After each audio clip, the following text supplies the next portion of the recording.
All right. We're back with Nancy Rommelmann, everybody. Welcome back to Walk-Ins. Welcome. I'm glad to be back here. Thank you for being here. I'm excited to talk to you about 40 Bucks and a Dream Stories from Los Angeles. When did this come out exactly? So it came out in September of 2024. It is a collection of writings from Los Angeles. I lived in LA for 18 years. I wrote a lot for the LA Weekly. So some of the stories in here did appear in the Weekly, but some of them were new. And I tried to put it in, obviously construction is everything when you're writing. So I tried to give the stories in a way that would kind of build and inform you a bit about LA as it may be eternally, though of course LA is changing. So anyway. You were just there, right? I was just there for Reason Magazine. So when the ICE raids began, per usual, when there's these sort of demonstrations, protests, riots, we don't exactly know what to call them sometimes. I always want to be there. I always want to report on it sort of with clear eyes if I can. I've been able to do that for Reason a lot. So I banged out there and waded into the protest, talked to other people around it, looked at other parts of the city it was going on, and banged out 6 stories in 9 days, which was a lot for me. Wow. And hopefully gave people a trustworthy view about what's happening on the ground. Because as you very well know, depending on what your algorithm is showing you, it's either, everything's on fire constantly at all times, or there's nothing bad going on whatsoever. And right. Obviously, neither of these things are true. So I think it's valuable to have people, put their shoes on the ground and talk to a lot of people. And so I did that. Yeah, I did that. I got back a couple of weeks ago. So. Did you go anywhere else in LA when you were there? Did you see like Altadena or the Palisades? I didn't go, no. So I was not reporting at all on like any of the fires. I was just reporting on basically what's going on right now in terms of ICE coming in and gathering people. But what I did do, I did go around to different cities. I went to a bunch of the No Kings protests, which were super peaceful. I went down to a place called Santee Alley. Do you know Santee Alley in LA? It's No. It's on the outskirts of downtown LA in like the fashion district, but it's basically like open stalls of you can buy lingerie and discount electronics. And yeah. It's very much a place where it's super crowded with, probably a lot of people that are undocumented. Probably because this is Los Angeles, and it's always packed and it's dead. Yeah. I mean, it's dead.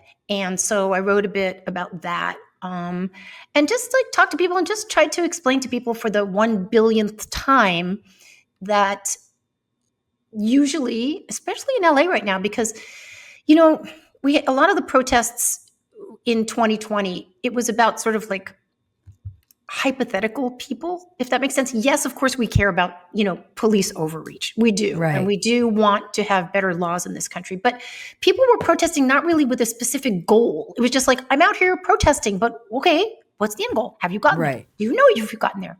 In LA, they really know why they were out there, the massive protest. It's like they don't want to see their gardener hauled off. They don't want to see their nanny hauled off. They don't guys are in the Home Depot parking lot. I hire them to, build my walkway. I get it. I get we need better immigration policy. We all understand this. But it really hits close to home when it's people and then you don't see them again. And you're like, is this the best way we want to go about it? Plus, it's so theatrical. So I tried to explain that, you really did have people out there trying to, with their bodies and their protests, help to make better policy. But of course, at night, you get the yahoos in there that want to mess stuff up. So I tried to do my best to explain how that's working. And, we still have raids going on. I don't know if it's going to lead to better policy. I don't know if it's satisfying the itch that Trump and the administration has said, like, we need 3,000 people a day. 3,000 people a day need to be deported. I mean, that sounds like a lot to me. Things seemed pretty quiet. It didn't burn down. People were afraid LA was going to burn to the ground because LA has burnt itself to the ground in the past, as we know. Yeah. I was there after the Rodney King verdicts came out. We weren't around for Watts, but we've heard about what happened during Watts in 1965. So LA stayed, for the most part, pretty chill. Yeah, it was really my experience. I was just there for a week through the 4th of July. And I don't know. I feel like it's like a confluence of multiple things happening at once in that city, and I don't think it will. Well, I know it will never be the same. Not that anything should ever be the same, but How do you mean when you say things won't be the same? Altadena will never be the same. Oh, because of the fires. Palisades will never be the same. Oh. It is mind-blowing to see those places with your naked eye. Like, I forced myself to go to the Palisades. I used to work in the Palisades. I've seen the videos, and it is nothing. Went to Altadena when I was out on the east side. It is nothing compared to seeing it. Like, the number of homes that are gone is staggering. I really couldn't get my mind around it seeing it in person. And then the ice stuff, so it seemed very quiet, but the west side was just dead. I didn't realize, it's probably, there's like 6,000 homes that were lost in the Palisades. And so then that's a lot of fucking homes. And then probably around 12,000 people who were relocated or moved, and that's just the west side. And you don't really realize how often they're around in Santa Monica too, which is where I was staying. And 4th of July, it was dead.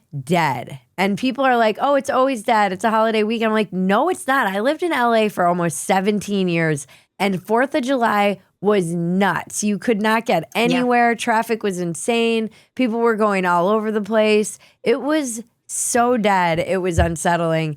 I also think, because I talked to a lot of people in the industry, it's a little bit like what I imagined Detroit was like when the auto industry left. Mm-hmm. And that industry is not coming back. Like, it's just not coming back. It is, and that's really kind of the most unsettling thing. The ice stuff is, in flux. I think a lot of people are just laying low, and then you're just like, oh, how many people are laying low? That is a lot. A lot. And then you have the fires, which have relocated a lot of people, and then that will not be whatever it's going to be now for a decade. And then you have the industry, which, I was talking to executive producers and people who have worked in the industry and at high levels, and they're working on apps, Nancy. They're working on apps. What you just described, and very well, is that it's almost like a three-legged stool, right? Yeah. You have this gigantic immigrant population, more than any other city in the country, very dependent, very much a part of the fabric of Los Angeles, right? Whether they're documented or not, they're there. Yeah. Then you've got the fires, which were the worst that we know of, and people had to. I know a half dozen people who lost their homes, and some are not coming back. And then you have the industry. It used to be, I was just reading, so the book you mentioned at the top, my podcast partner, Sarah Hepola, wrote the introduction, and I was just skimming through it. And she was writing about how, Hollywood was an idea for the 20th century. If you wanted to be famous, it's like, if I want to go get water, I go to the well. If I want to get famous, I go to Los Angeles. Yeah. You don't need to do that anymore. All you need is an iPhone and a Wi-Fi signal, right? Yep. You can be wherever you want to be. Also, Hollywood was pretty fat for a long time. The fat salaries, the fat way of living, it became insupportable, sort of like the newspaper business, right? Yeah. When you're making money hand over fist, you can fly first class, you're the famous. It's not that way anymore. My daughter works in the industry, and she's now worked for the past 4 years in Tulsa, Oklahoma. Yeah. That's where they're shooting. And so it is what's going to happen when you don't have the bodies, you don't have the migrants, and you don't have Hollywood? What happens to it's still beautiful. I don't know. What happens? You are absolutely right. It's interesting because the book I wrote, it captured like a time, late 90s to like 2010, when even though some things were declining, it was still burning very, very bright. Remember? Oh, yeah, that was a golden age. And not like the original golden age, but it was almost like the second golden age, because you had those massively huge movie stars that we all grew up with, like Brad Pitt and Angelina and all the Rock. It was still Hollywood. And this is what I was saying last night in the green room at Comedy Mothership. I was like, I was there, and it's like, my friend and I were joking. They're like, I'm moving to Hollywood to make it. And you're like, make it at what? Like, what are you doing? I mean, that's why I went. I went to go be a movie That's star. why right? I went. We all went there to be movie stars, and we wound up here, which is great. I'm thankful every day that I did not become a movie star. But I have a friend right now who's in her early 30s. She's living in New York doing X and Y. She just went out there in order to sort of make it. And he was saying to her, babe, like that, they're not working. That's not where the work is. I mean, even back in the 80s and 90s, you would be doing free showcase, playing Juliet at some art house in Reseda for free, hoping that an agent would come see you. Like now, it's not even like, because they can't even make it. I'm sure like the cream of the crop at, CAA or whatever can, but it's like, it doesn't exist. So it's a very interesting point. I don't know what's going to happen to Los Angeles, but I do know, because I've written extensively about Portland, because I was up there during the endless protests and riots, things will become something else. They will evolve. I mean, Los Angeles is beautiful, and it may take a generation, and who knows what will be there. But it's not dead. It's just in a new state where it's going to have to like hibernate and become something else. I don't know. I sometimes wonder, because I was at this Hereticon thing with in Miami, and there was this like very crazy couple that did this whole thing about, they were really interesting, and they did a whole thing about the population collapse, which is not something I grew up in. The fear mongering, like we're too many people on Earth, and now it's like bugs. It's gonna be an ice age, and now it's gonna be too hot and not enough people. So okay, whatever. It just seems like a new fear mongering thing, and maybe. But one thing they did point out that was interesting is what happens to cities when the population does collapse, and Detroit is an example of one of those cities, which still has huge parts of it that are completely uninhabited. And you're seeing this in Chicago. As people flee, as conditions deteriorate, they raise taxes, more people can't afford it. LA was a little bit on its way to becoming like Cape Town when I left, just a very wealthy class and the servant class. And I do understand those criticisms of leftists. They sound ridiculous when they're like, but my gardener, you're like, okay. Like you sound like, what am I going to do without my, you'll see people in the comments like, who's going to clean your toilets? Like, well, me, the person who's been cleaning them. So when you hear these arguments, I don't think they make the best arguments sometimes when they're making that. But then it's also like, I know so many of these people from living in LA, working with them. The place that I worked at Vita was, these guys came as immigrants and they worked there. Truly the American dream. Yep. I believe in immigration for the country. I think it makes this country great. I do think it's been out of control and unchecked, and it's caused a lot of problems. So, yeah, LA really is like an epicenter for this, where people have, but also you had places like the Palisades and even Altadena. There was quite a lot of money there too, everywhere in LA. And they burned down. I mean, within the Palisades was just an insane economy. People have no idea how many jobs the people I was working with were working, how many gardeners, nannies. I used to joke about the nanny mafia that existed in the Palisades, because they literally would they worked together to like set their prices. Well, they're smart. They're not stupid. They were really smart. Well, you're talking a bit about decadence. When things get so decadent, they start to rot, and that's like a parody. The person like, oh my God, who's going to give me my pedicure and all that. But I think that here's what I hope for. It's going to be a reset of some sort. It's going to have to be. One thing about California, it's so damn beautiful. Even though for me, LA is a little hot. I love LA, but it was a little hot for me all the time. When I was there last month, I was like, oh, it's so damn hot. Well, I should be telling you, you live in Austin, right? Are you in Austin? Yeah, it's really hot. But there'll be a reset of some sort, including people that want to work really hard. I have to be hopeful. I feel the same way about Portland. Portland has not reset. They're still trying to get back on their feet after destroying their own city. But I think it will. I think places like this will reset. I mean, I guess my bigger question to you would be, is this a symptom of a country in decline? Like we are hopeful and we're like, oh, it will reset, but is it a symptom of something more where we're just kind of delusional and think, oh, it'll reset, it'll come back because we were products of a very affluent time where things just got better and better and better? America, the 20th century was America's century. I don't think there's any doubt about that in terms of hegemony, in terms of might, in terms of coming to people's rescue. I think we are now, when I say reset, it doesn't mean reset and go back to the same thing, right? Mm-hmm. We can't. That's impossible. You can't step in the same river stream twice. Yeah. Right. Things are changing. I do think, America, it's taken a ding reputationally. I think we are not just the sort of, the World War II kind of America that we were, or even in the, the 70s, New York in the 70s, there's a wreck, but where I grew up. I don't know that America will have the sort of power and image it had, and I don't know that it should. I love this country, and I love whatever it is going to become, unless it becomes socialist, which it will not, because Mamdani is not going to win the mayoral race, but we're not going to talk about that. He's going to win. No. I mean, have these other guys dropped out?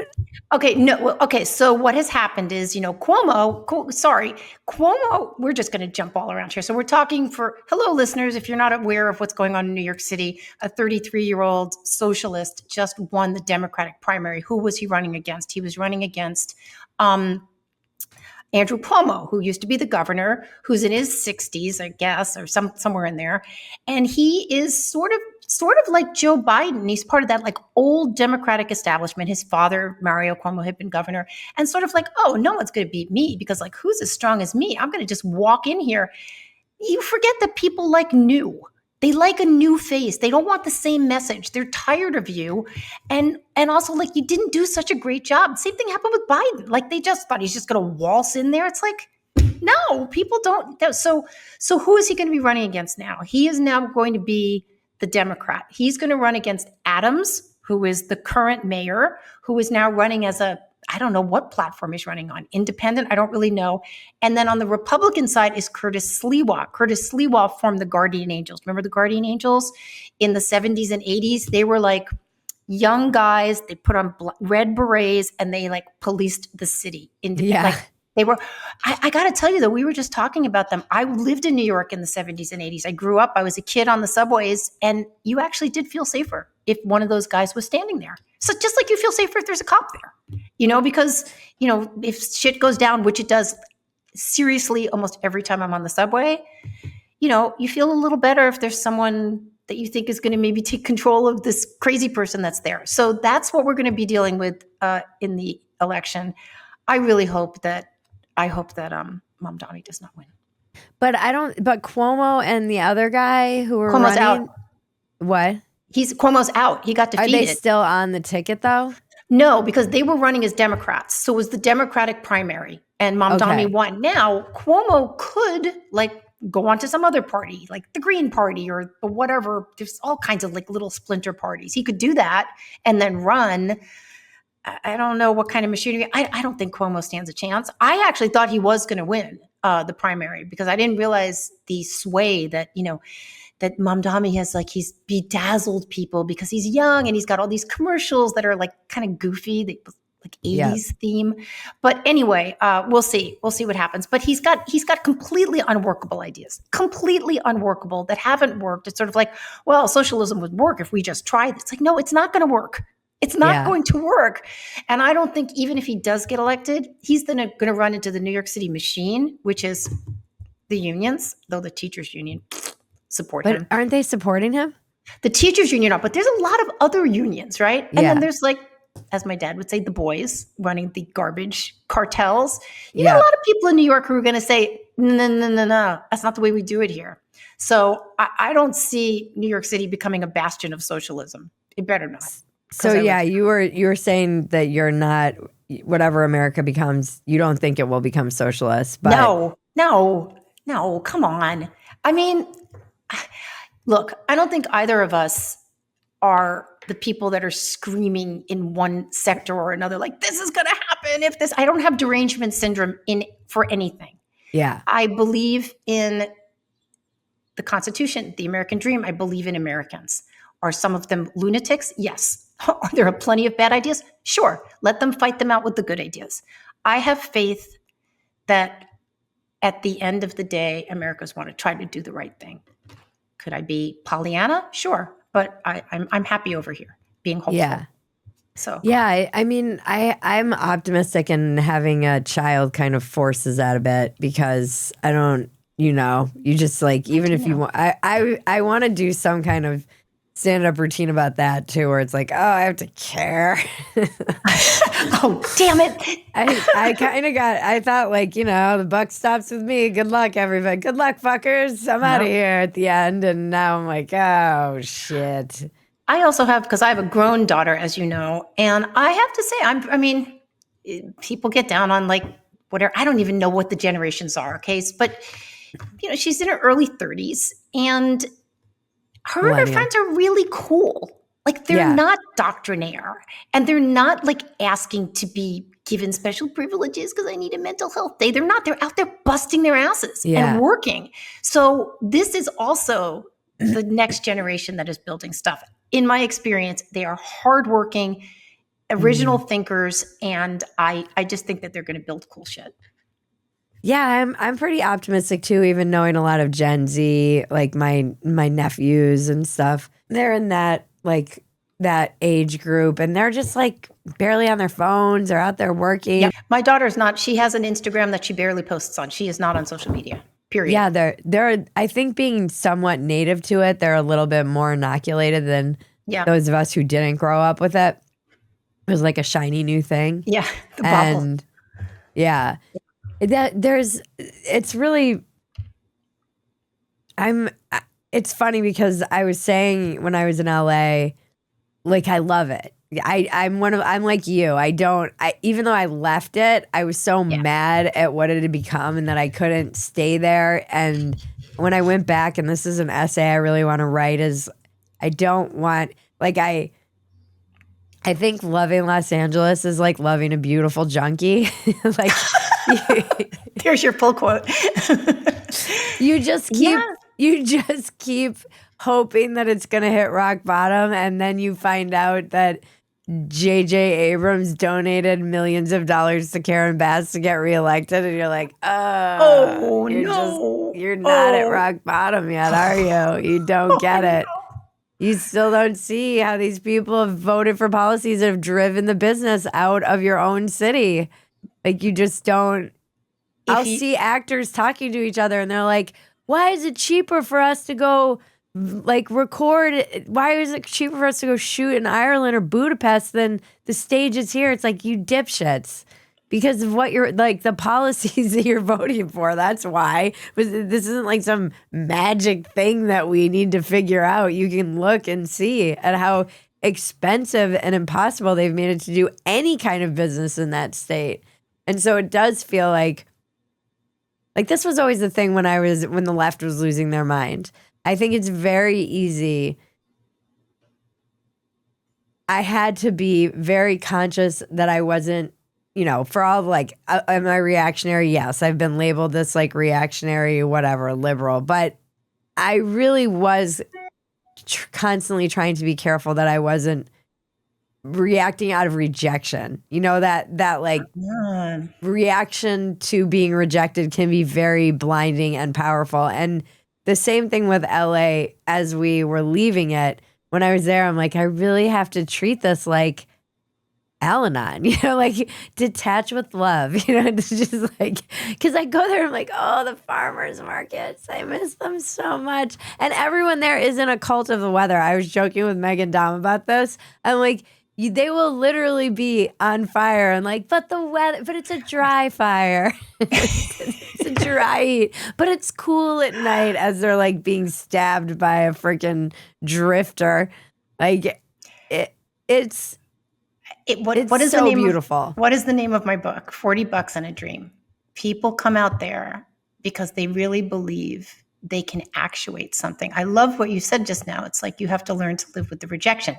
And boy, do you, if you come to LA with your dream that you're going to be whatever it is, because it can happen. I mean, it does happen to people that are like, I actually believed, because I'm so stupid, that I was going to get to LA and like this car was going to drive up and someone was going to open the door and say, "Hey, come on, get in. I'm going to be driving you to your destiny." I mean, maybe not exactly like that, but LA exudes this force. It tells you, because what does it have? If it doesn't have that sort of seduction, what does it have? Yeah, it's hot. There's weather, but it's like, it's a seductress. So you go, and then it doesn't happen.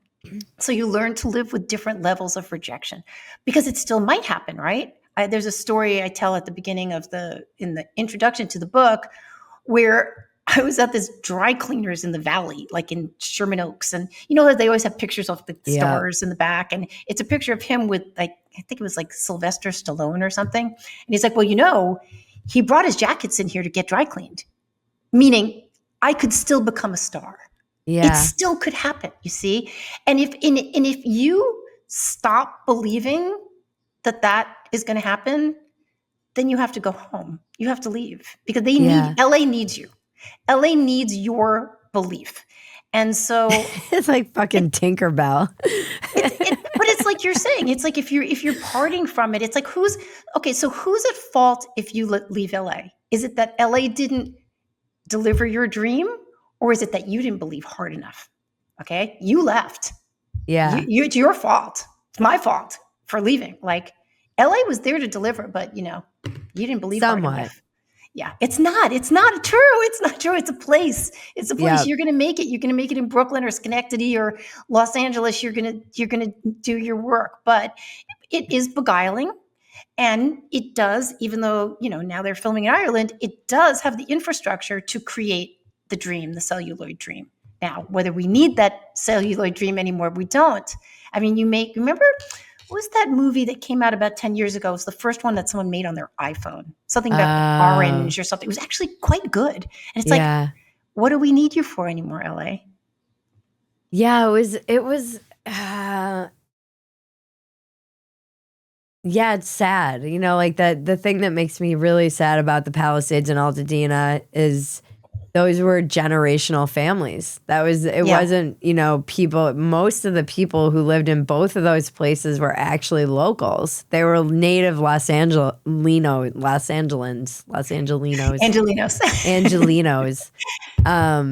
And they are, I don't know where they are. I was like, where are all the Altadena people? I don't know. Nothing's being built, by the way. There are like 3 homes being built because it's impossible.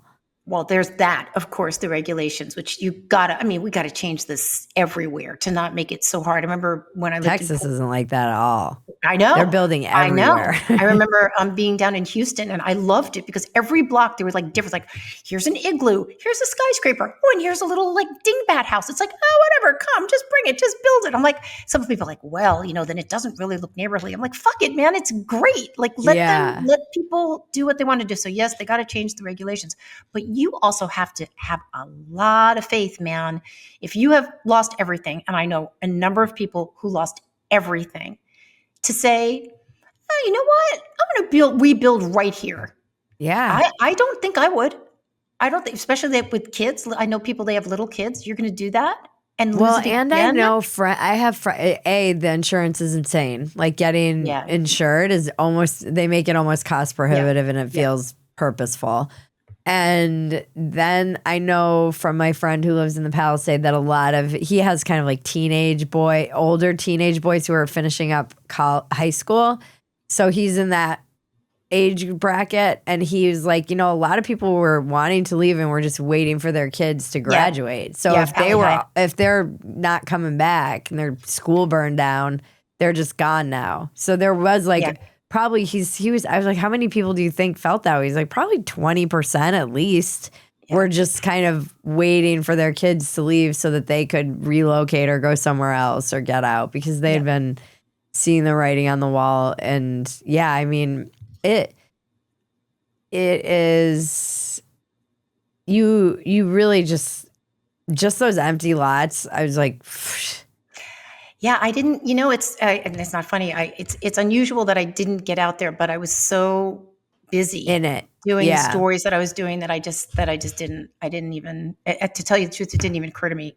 We were just sort of focused on what was happening on the ground. You've all heard me screaming women for years now, and I'm a big advocate for women in general and women's health in particular. That's why I love Quest's line of medical tests specifically focused on women's health issues.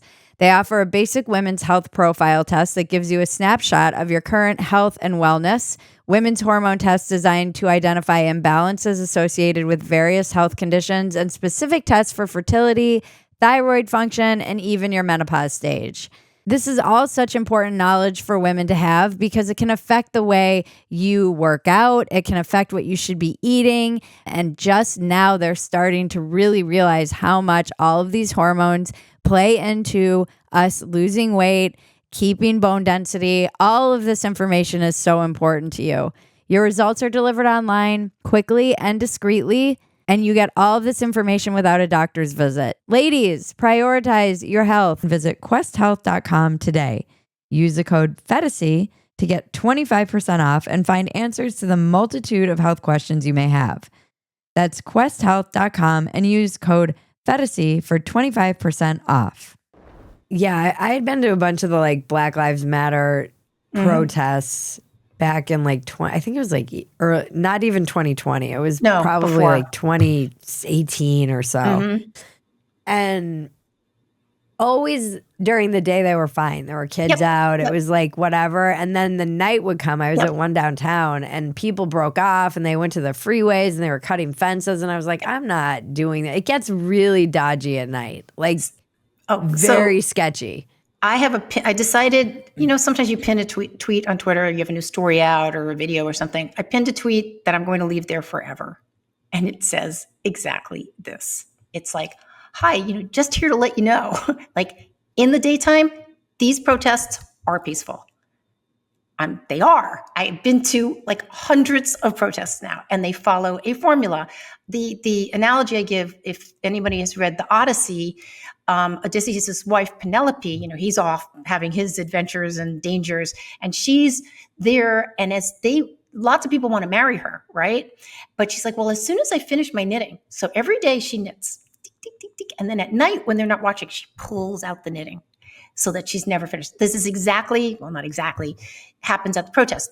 It's peaceful during the day, and then at night, you get the yahoos that want to bust shit up because, as I put in an article recently, as my late ex, my daughter's dad, used to say, they're young, dumb, and full of cum.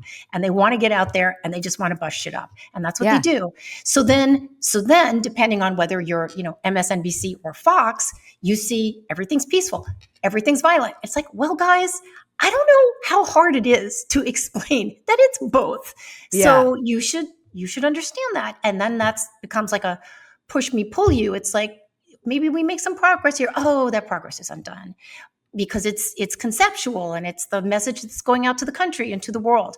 But what you're saying is exactly true I've been to some peaceful protests that then just, there's nothing at night, like nothing happens at night. But I've been to several daytime protests in Portland that were daytime.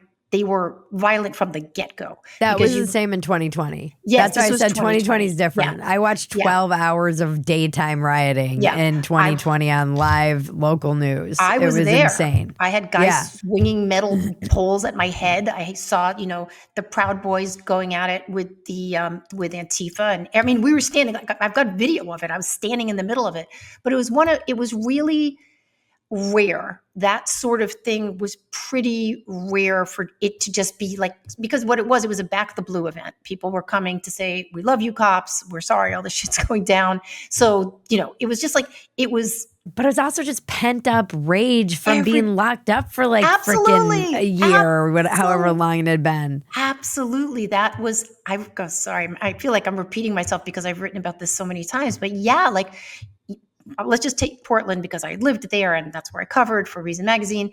It's like, you can't leave. It's a young city. Portland is a very young city. And people not making they're not making Hollywood wages. They're working as baristas or, contractors or something. Strippers. That's strippers. Plenty of more strip clubs in Portland. More strip clubs per capita than any other city, which kind of I know. So you've got now they can't leave the house. The bars are closed. They can't go get laid. Maybe their jobs have disappeared completely, and George Floyd is killed. And there's so much. And initially in Portland, it was actually they had a march of 10,000. I got chills from this. 10,000 people coming over the Burnside Bridge, led by one of the Portland Trailblazers basketball team. I mean, it was pretty impressive. But within 2 days, it turned just absolutely violent at night. And all of a sudden, I've written this many times, Portland, little city that never really got that much media attention, was in the spotlight every single goddamn night. Right. And they were able to leave the house and save the world. And they loved it. It was absolutely unquenchable. And it only stopped because of two things. Didn't stop with the feds. Oh my God, the feds being there was like throwing gas on the fire, right? They loved it. They complained that they didn't like it. This was the biggest gift they could have gotten, was to have federal troops in the federal building, because it reified that they should be there fighting, blah, blah, blah, blah. The man. That's right. The only things that stopped it, there was a week of wildfires, I believe in September, that were really, really bad. I was up there reporting. I remember this. The air was like ochre, and they told you not to leave the house. So they didn't protest that week. But as soon as the air quality lifted, they were back out. The most violent night, because I was on the streets dozens of nights, was the night after the election, where they went hog wild. And then it was only when it got really cold, they went back inside. Yeah. Because there was no goal. There was the only goal was to continue to feel like you were doing something. But there was no actual goal. They didn't build anything because they only tore stuff down. And I get it. You're young. You don't really have ideas. But then what are you doing? What's the point? So. Well, I think it's there is no point, especially when you're young. We were talking about this on Dumpster Fire. We're like, who doesn't want to burn a car when they're a teenager? Or just a mosh pit. Remember getting into the mosh pit? It's so much fun, right? It's so you're just much fun. Ah! So they were able to do that 100 plus nights. It was a mosh pit at night. I feel like people forget. Well, it's weird because younger people I don't know that they know what that's like to express that much teenage angst. I saw something on Substack today. I forget who it was. One of our mutuals. Maybe, I don't remember who it was, but they were saying that you can't go anywhere without being tracked anymore. Yeah. And so you can't even, and they made this point, when I was a kid, we would take my dad's car when we were 16 or younger. I barely able to drive. I think I had a license, and we would sneak out and go do all kinds of shenanigans and all this stuff. And they were like, who can do that with everyone in the neighborhood having Ring cameras now? My daughter, I'll tell her some stories. I remember being a teenager, and I remember very distinctly in New York City putting on a pair of shorts and a t-shirt and my sneakers and thinking, okay, this will last till Sunday. And I would leave the house on Friday. And I was 15. Nobody, and I'll tell her certain stories. She's like, Mom, how did you? I was like, it was the 70s. I don't have to tell you, 70s, 80s. Your parents were not tracking you. They were busy having affairs and whatever. They were not. We were joking about this yesterday in the Dumpster Fire writers room, because young people, this version of a tweet goes viral constantly. And it's was it really like that in the 70s, 80s, 90s? Or was this just in the movies? And it's there's that Instagram reel that goes around. It's they literally had a video that was it's 10 p.m. Do you know where the kids are? They had to make a first a PSA to remind the parents that they had you're children. Supposed to be watching your kids. Oh, fuck, I forgot. we and it is tough to balance this even as a parent, because I understand the desire to kind of bubble wrap your kid. You don't want to, it's a nightmare. You see what's happened in Texas. You're every mom I know, it's all they can think about. And we're all texting each other and breaking down randomly. Even people who aren't men and women who aren't parents can have that empathy. And And so you understand that feeling of like, it is an act of bravery to like let your child walk out the door, but not for our parents, apparently. No, I know. Isn't that weird? Like I was probably overprotective of my kid. I wanted to know where he was. I wasn't crazy, but I was like very, I wanted to know when she got home, when she was a teenager. Like I needed that. Even now, I mean, like, where are you, honey? But yeah, I don't recall, seriously, I don't recall our parents, maybe my dad a little bit, but my mom, definitely not. Were your parents divorced? They split when I was like 10. I was super glad because there was too much yelling in the house, and lived in Brooklyn Heights, small neighborhood. My dad lived like 3 blocks away. And he was definitely more like, when are you going to come home? Where are you going to go? He was more of that. My mom, this is a true story. I was 14, I think, and my brother was 12, lived with my mom. And she says, I'm going down to the Bahamas. I'll be back. Let's say it was like Thursday. I'll be back like on Sunday night. And I was like, okay. She's like, there's Chef Boyardee ravioli in the pantry. Okay, bye. And okay. And whatever, she came back. We were alive. And I said to her later, I was like, I don't know, Mom, was that like kind of normal? She's like, oh, your dad lived 3 blocks away. Like, just leave the kids for 5 days. It doesn't promise. What? That's anyway, amazing. We're here. We both lived. We both survived. That's the thing. Like, you learn to do shit yourself too, because you have to. And that's not a bad thing. Yeah, it's just it's funny that and I was writing about this in my column for Spectator for August, the magazine, and like all the slop and the dead internet theory. Have you heard of the dead internet? So it's this theory. It was a conspiracy theory. It originated like in 2019, made its way to Reddit probably in 2020, became more mainstream. And it's the idea that the kind of forces that be are controlling the internet to control the population. But even more importantly, they're using AI, and now we're being, you have all these foreign bot farms, which is absolutely true. Yep. And as that essentially the internet will be less and less actual humans, and it will be mostly non-human entities talking to one another and reacting to one another and making the humans kind of react to them, which according to this recent study, it's like 50% already of the internet is AI, slop, whatever you want to call it. And my theory is that humans are having like a uncanny valley reaction to the internet as a whole. Not, do you know what uncanny valley is? So uncanny valley is, I think it was a Japanese man who coined this term, and it's essentially that unsettling feeling when you're looking at something that is not human but just looks slightly human. They think there are a lot of evolutionary reasons for this, like it's a cadaver, or it's like that. They talk about it a lot in animation, when the animation looks too real, or they'll make the eyes look slightly bigger on robots because they found that if they make them look too human, people have like a aversion to it because it's too human but not human, but not human. So they see this a lot. They talk about it a lot in robotics. I did a whole piece on like sex dolls and how they have to kind of grapple with this stuff in the robotic sex doll industry.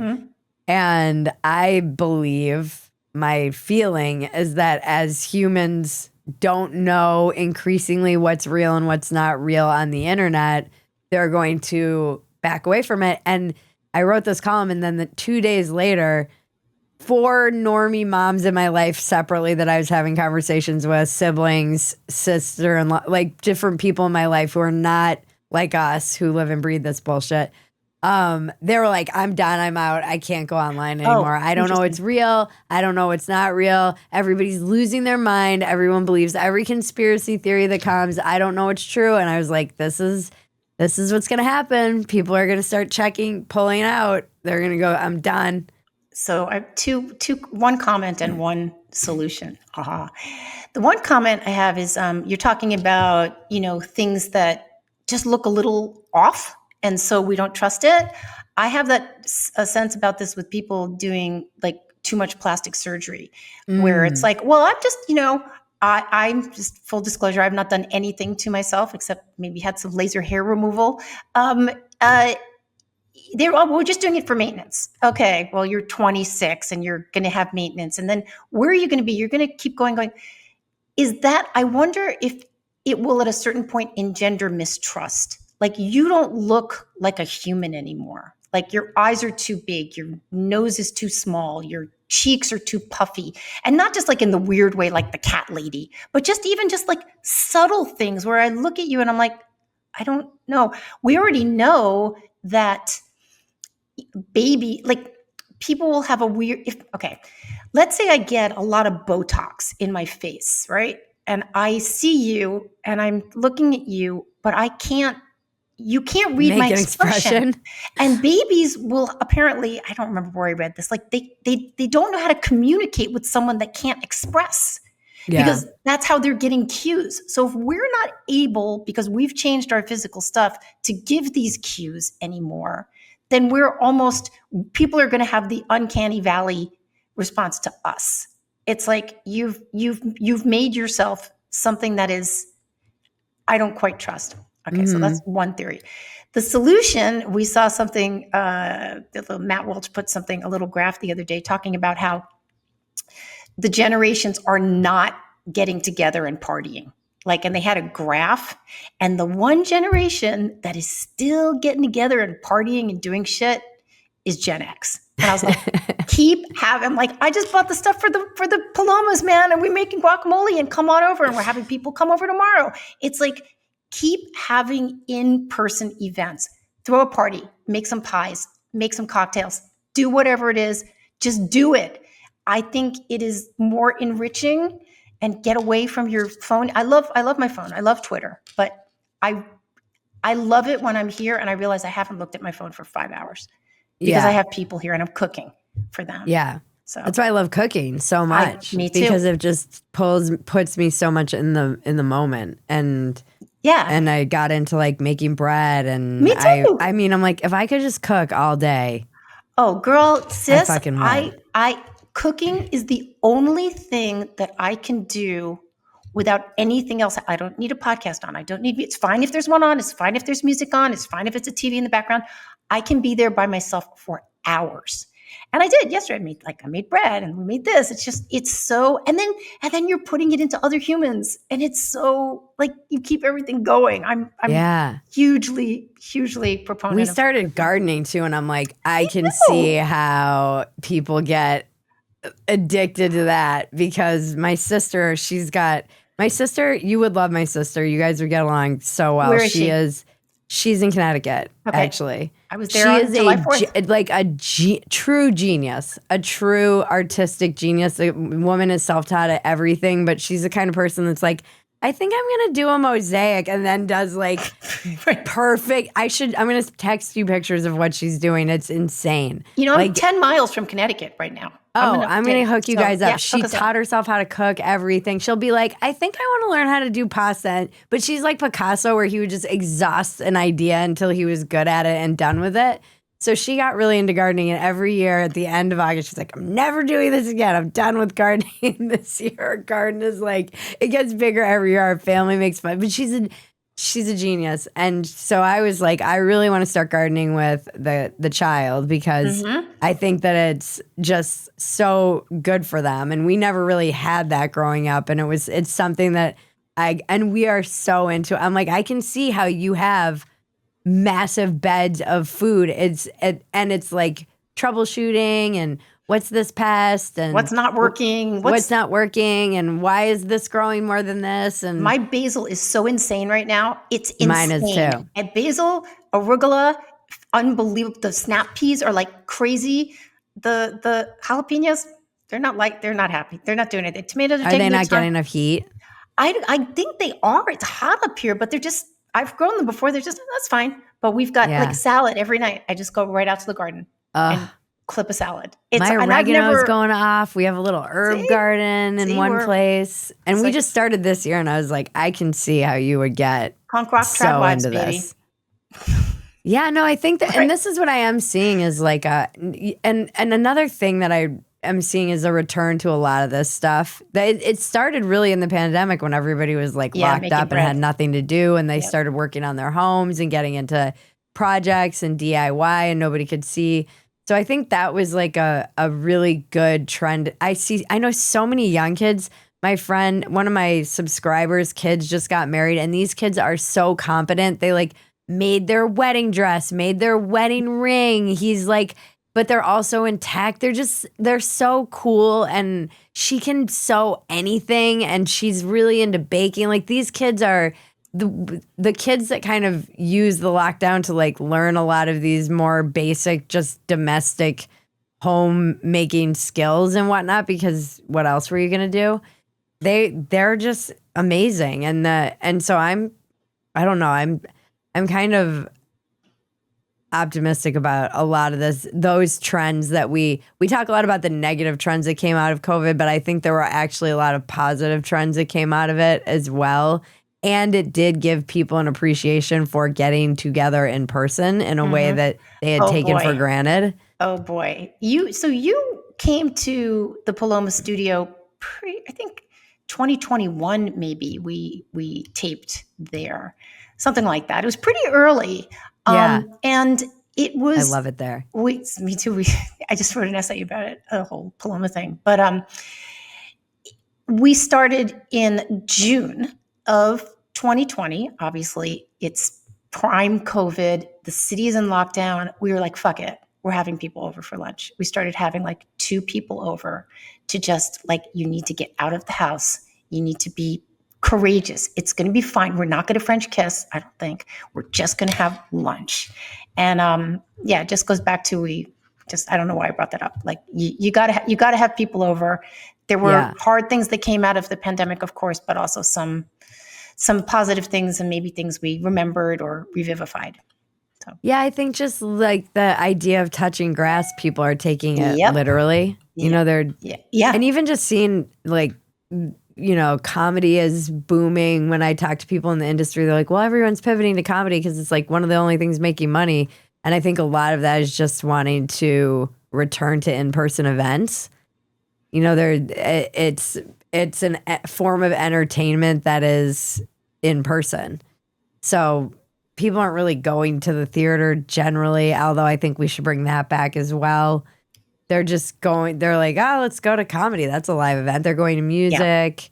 I mean, it is but then there is a kind of weird dystopian element that I'm like, I don't know about any of this. You'll be like downtown listening to a jam band or something, and then there's like a Waymo that drives by in one of those little food delivery carts, and you're like, what is happening? They don't have those in New York, the Cocos. But in LA, I'm like walking, it's like, wait, what is this? You're like, am I supposed to get out of your way? What's happening here? I've been actually trying to make a point of going to the movies, like going to the movie theater, which is a trip because you get there and there's like 6 people. I know. This gigantic movie theater. But it's fun. I went and saw F1, the new Brad Pitt, racing movie. And it's like, it's fun to get. Of course, I love looking at Netflix and HBO and all that. But, like, leave the house. Get out of the house. Go do something. Like that was one thing our parents were good at. Go outside. Go outside. Oh, yeah. So just go outside. So. Yeah, I do think about that. We did live in a time where I would just take, but I also wonder how much of it we lived in. I mean, it was like stranger danger, but it did feel like it was a higher trust society in general than it is now. It's hard to know. I mean, yes, I think it was because we didn't hear about certain things. Like, we're talking about like we've got this absolutely horrific floods that just happened in Texas, and hundreds of people were killed. Is it the case that people that want to see climate change at work, they'll see it, right? They'll see it anywhere. But I think that we've always had tragedies, and there's always been stranger danger, but we just didn't hear about it as much because we didn't have access to 50,000 different things of media at all times, right? It's like right now, if I open my phone, there was a murder in Missouri. It's like, okay, like 40 years ago, you never would have heard about this murder in Missouri. Well, and I think murder is one of the things because there are actual bodies. Like the crime stuff, you're like, well, they can kind of, if you don't report it, they can fudge it. But with murder rates, I think, are like historically low. Didn't New York just have some record of like the first time ever that was a 4th of July? What was it? It was some record in New York of like no murders. Which is great. I just reviewed a book for the Wall Street Journal called Murderland by Carolyn Fraser. It's a fantastic book. Fantastic. And she's really talking about the serial killers of the 70s, including Ted Bundy and a lot of other people. I mean, there was a lot of murder back then, and we didn't really hear about it that much. I mean, we did eventually, but it was just like we didn't have the access. We didn't have the internet. And so, I'm like you. Like, I want to believe that in a lot of ways things are getting better. I mean, we don't have as much racism. We have even better opportunity for people. One thing that is also increasing, though, and I don't like it at all, is Americans' sort of distrust of their fellow American. We've seen a lot of that since I think Trump really was part of that in terms of he's just such a divisive figure that it encouraged people to not trust their fellow American. I don't really like that. I really, as someone who drives across this country and talks to all kinds of people, all kinds of voters, like, Americans are awesome. Okay, I don't really care who you voted for. I may not like. Let me ask you about this, because as someone who's come from the left and gone to the right, not gone to the right, but voted for Trump openly. Yep. I've found that like that distrust, is it because he's divisive, and of course he flames that, fuels this, but the like, I'm working on a whole project and I've been doing a lot of research, and one of the things that has struck me is how the left leading up to the 2016 election, particularly in entertainment and media, basically behaved like an entire part of the country did not exist. And that those fellow Americans who voted, like, they were so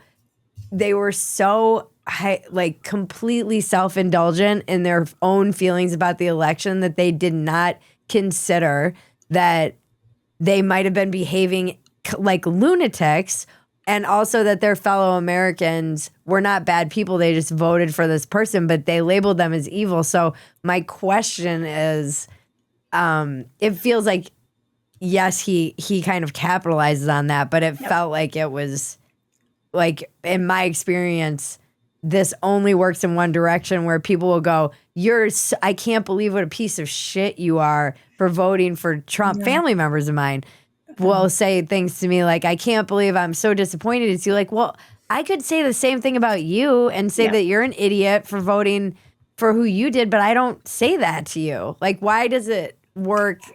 I'm sure it works in both directions, but it seems like it's acceptable for it to come in one direction more than another. Well, the chattering classes and the media classes were, for the most part, not all, but pretty much on the left. And I think that they just couldn't believe that, Donald Trump, who they maybe hadn't given two thoughts to, but now was like going to be president. They made up stories, and they just also believed that I've said this many times, that if they just, with a united front, showed what a creep he was, that all of these people that were voting for him or considering voting for him would wake up and realize, like, oh my God, we didn't realize. Thank God, NBC is here to tell me that I really don't like this person. I mean, this is just horrible. This is just disrespecting, like, so many of your fellow countrymen. Okay, I have gone from the left to the nothing. I didn't vote for anybody in the presidential. I couldn't vote for Trump. I couldn't vote for Biden. I get it. Just don't do anything. But, like,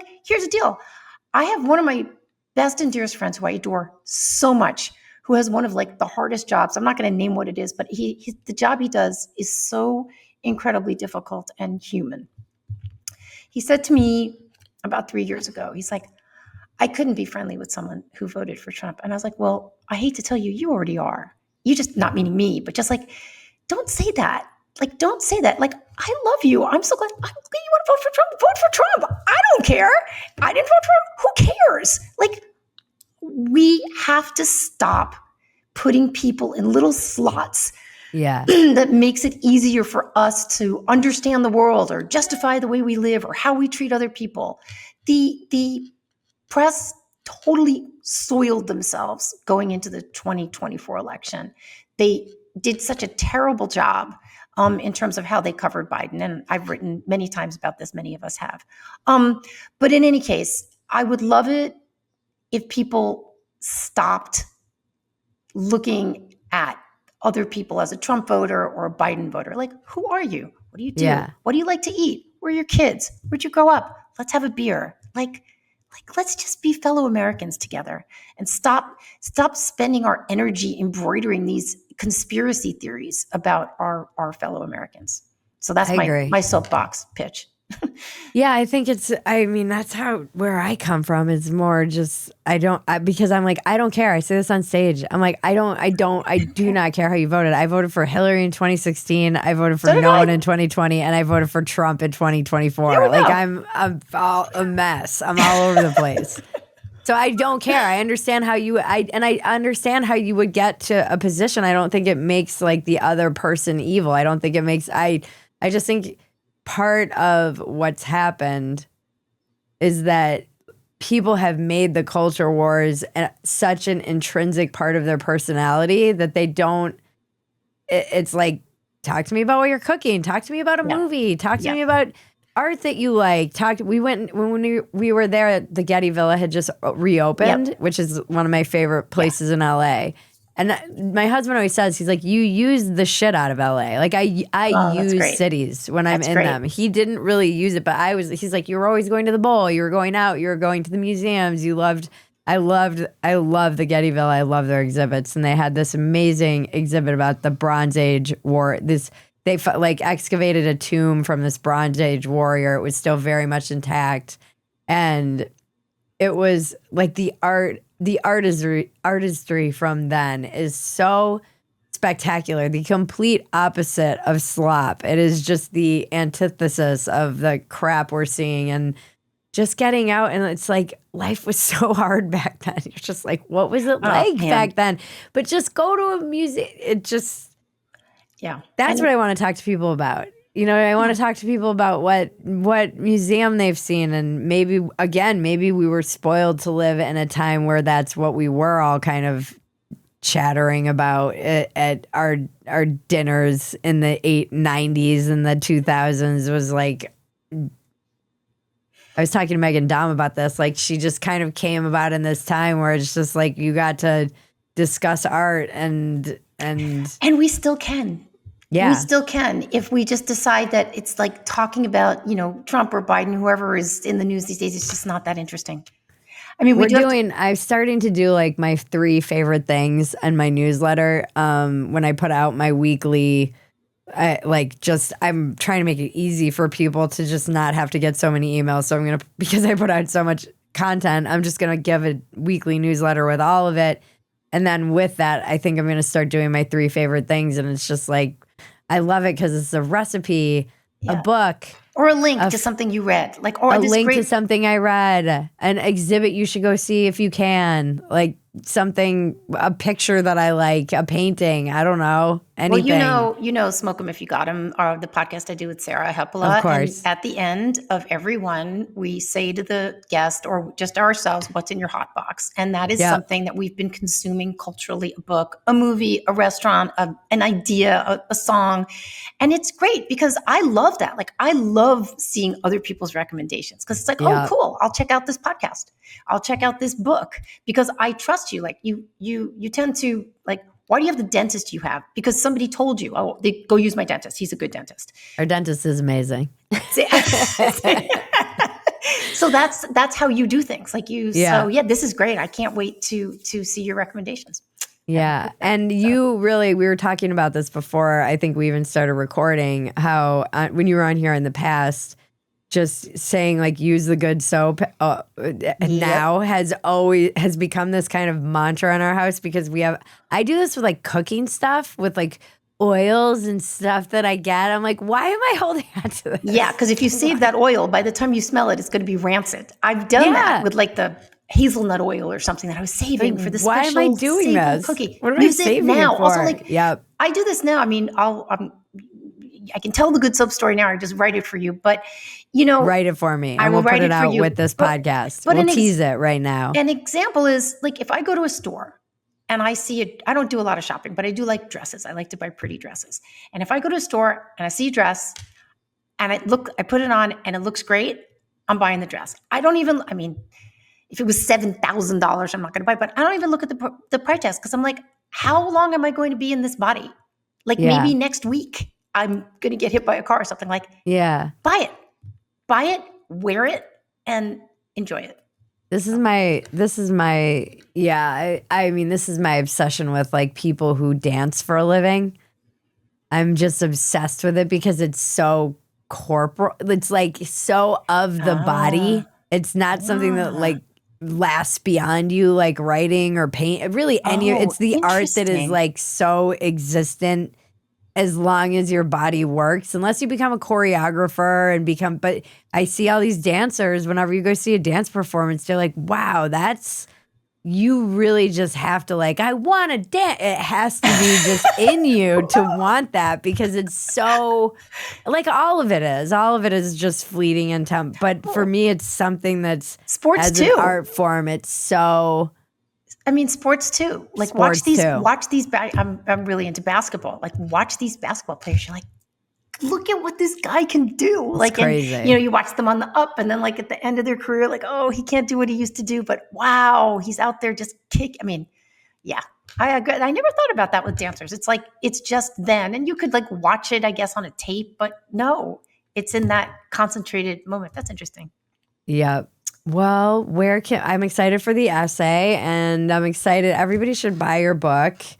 I have the book right here. I got it. So here it is. It's on People Amazon. ask me who my favorite writers are, and you're in my top 5 favorite writers. I just love the way you put words together. Thank you. And I do appreciate your reporting. I think it's really important to it's so easy to just. We started doing that. It's like an ongoing joke we have now on Dumpster Fire because we found that whenever we hate it, we're like, whenever we wrote Democrats have a blank problem, it like did well.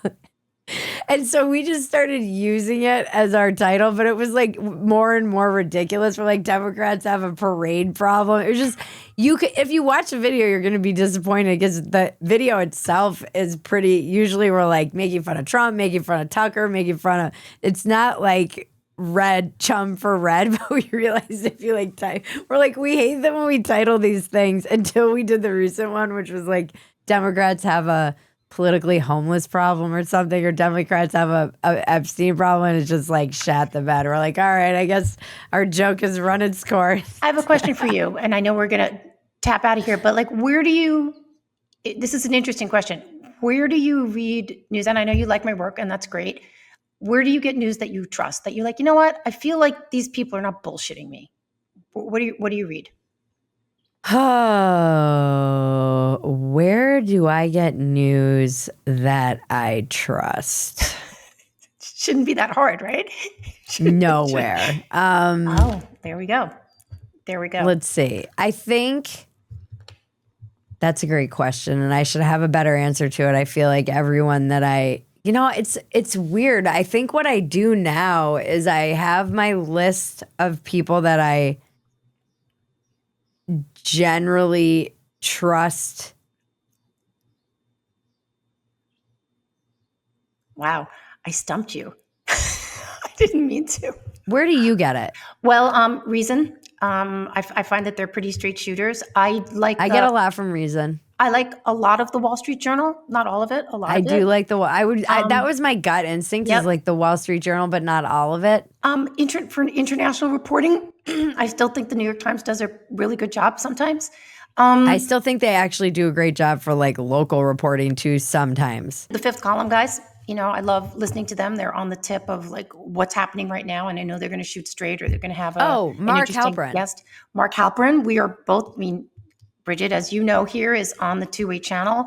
I've been on Mark's show a number I would say of times. actually that's mostly who I've been listening to lately, because I can get a pretty good, he's good at giving me like the spectrum. And I have a Twitter list called The Spectrum, which my husband's like, this is a spectrum of insane people, but it also has people in the middle, and it's everybody that I love, but I get to see kind of left to right, like pretty quickly in any given flare up of the culture. I can see like, all right, here's what the extreme left is saying, here's what the extreme right is saying, and here's what where everybody in between lands. I like people that are, then they're like individuals who I look to, because I'm like, I wonder what their take will be, because I don't always know. Like Batya, I'm like, I have no idea where Batya is going to land on anything, and I appreciate Batya that. Is a dear friend. I adore her, but man, she's been like a squash ball in the court, just like, whoa, where are you? No idea. What's happening? But I appreciate that. I love her. She's a dear friend, but man, it has been a trip to watch her journey, which I'm sure is still going on. So yeah, I mean, the tough thing is people, when we were doing that, dumpster fire is a good gate. I love doing dumpster fire because A, it forces me to like research stuff, but B, people will be like, you have to cover this like stuff that they're doing about the guy that it's like they took him away and he's in El Salvador now. And I'm like, okay, here's what I've learned about all these stories. Like, pause, because there's always some fuckery that's going to come out later, and I'm going to be like, oh, he was a sex like, gotta be careful. I always pause with those, because when I see those headlines, and generally that's all people will remember, I know enough to know like there's probably something afoot that I don't know about. Even the one we had yesterday where it was like, oh, they busted it was an ICE raid, and they busted a weed farm, and they arrested all these people, and then it comes out there were like 8 kids there working, and they were basically like child labor, that they were like 8 years old. That you're like, this is why I pause a lot. I pause. Well, you should, because unfortunately, if it leads sort of thing. And the first story that's the most hysterical is the one that everybody remembers. Nobody remembers the corrections. You come in later like, excuse me, actually? They're like, yeah, well, whatever. We don't like that. It's not sexy enough. We want the big, splashy one that got us all incredibly inflamed. Like, we prefer that. And they don't, the facts are often not that sexy. I think it's more of like what I do now is like mosaic newsing. Not that that's like a term, but it's like I'll look at something and go, all right, here's what Glenn Greenwald's saying. Here's what Ben Shapiro's saying. Here's what so-and-so is saying. Here's what the breaking points are saying. Here's what, and then from all of those different perspectives, I'll try and piece together, what are the objective facts that I can discern in the least manipulated emotionally way. And then like my husband has such a great system for analyzing news, and it's like he'll read a headline and he'll say to himself, why do I want to believe this is true or not true? It's smart. Why? And then, Yep. Like he'll kind of he automatically assumes he's being manipulated, and then he'll ask himself why he wants to believe it's true or not true, because he's like, from there I can know at least what bias I'm going into. And then he starts to like tear it apart and look at the studies they're citing, and goes into the studies and looks at but who fucking has time for that?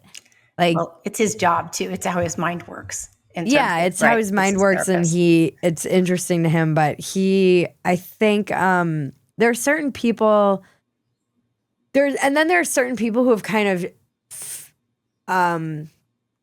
that have made it through the past decade of the culture wars, and they seem like they haven't lost their minds, generally because they're pretty funny. But guys like and they weren't like pro Trumpers, but they're not like Taibbi. What? Matt Taibbi. Matt Taibbi is great. I think even like Banchi is from like Red State. I like his takes a lot. There are just some like lesser known people on Twitter who are really meticulous and thoughtful, and they do hard work of kind of discounting a lot of the like crazy narratives that go around certain things.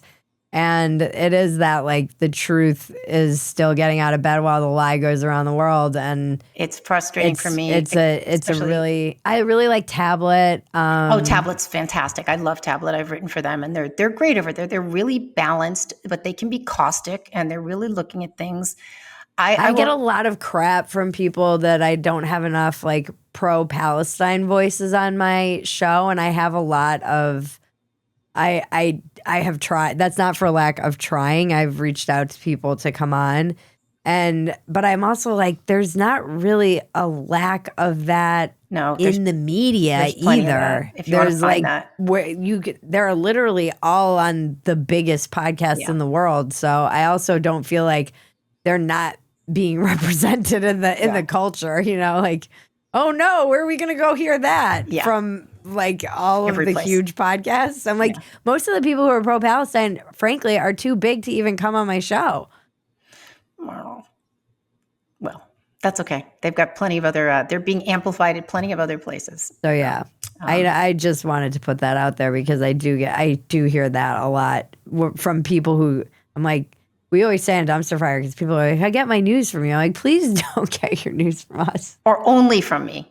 Don't get it only from me. We're not a news show that we're making fun of the news or the way it's covered. And people are like, yeah, but I still get my news from you. I'm like, God damn it. How's Two-Way? How do you love Two-Way? I love Two-Way. That's great.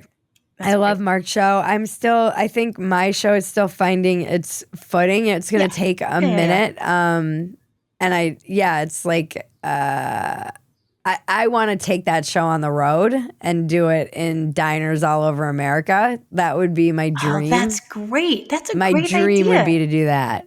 You just need a little crew though to I know, and to money. Follow you around. But that's my dream is to like heading into the midterms. I'd love to do like a little Real America tour where I just go stop in diners in cities and all over. That's why I chose this background is because it's it was like Real America sounds slightly red coded, but I was like, no, it's like, I consider the coastal elites part of America.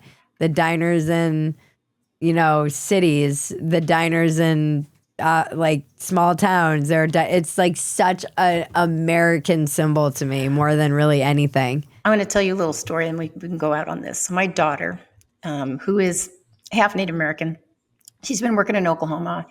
And it was the day, I think, that Roe v. Wade was overturned.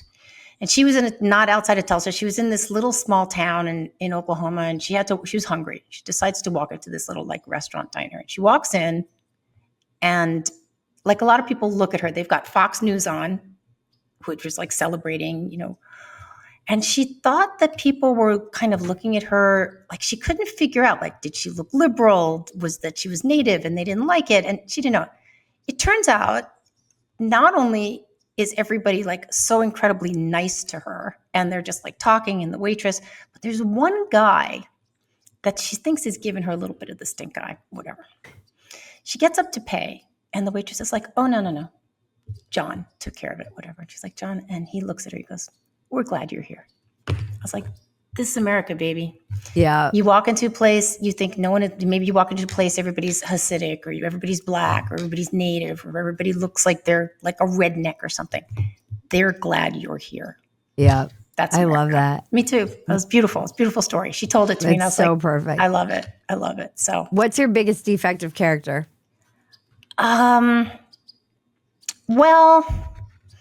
it's not as bad as it used to be, but I used to kind of want a lot of attention.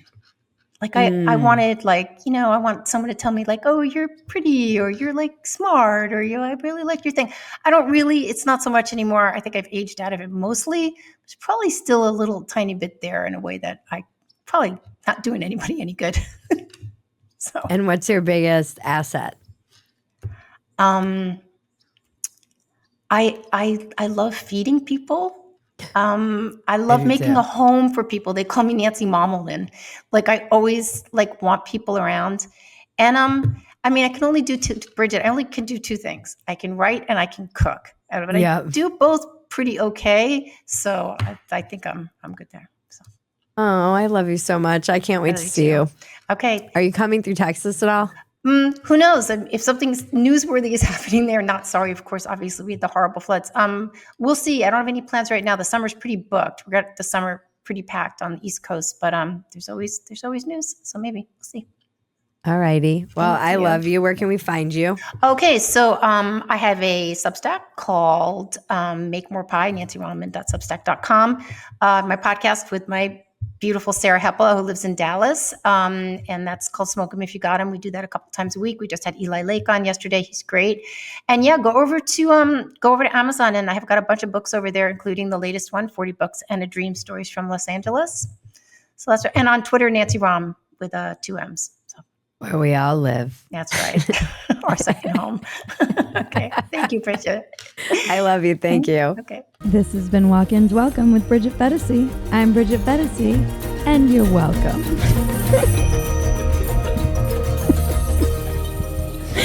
It's the dumbest line.